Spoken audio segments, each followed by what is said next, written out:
Слышишь, Вик?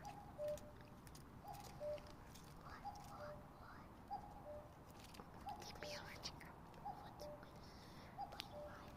Зачем?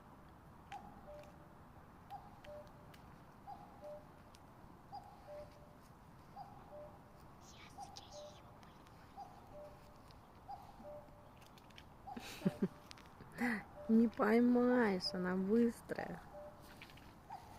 Но уже наверху.